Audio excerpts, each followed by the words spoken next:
اے ایمان والو، جو ہم نے تمہیں رزق دیا ہے اس میں سے خرچ کرو اس دن کے آنے سے پہلے، جس میں نہ کوئی خرید و فروخت ہوگی اور نہ کوئی دوستی اور نہ کوئی سفارش، اور کافر وہی ظالم ہے۔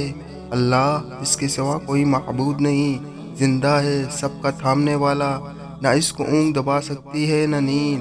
آسمانوں اور زمین میں جو کچھ بھی ہے سب اسی کا ہے۔ ایسا کون ہے جو اس کی اجازت کے سوا اس کے ہاں سفارش کر سکے؟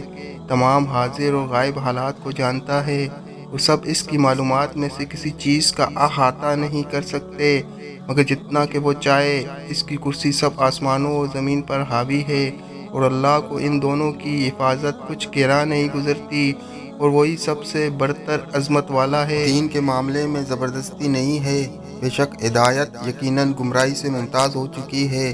پھر جو شخص شیطان کو نہ مانے اور اللہ پر ایمان لائے تو اس نے مضبوط قلعہ پکڑ لیا جو ٹوٹنے والا نہیں، اور اللہ سننے والا جاننے والا ہے۔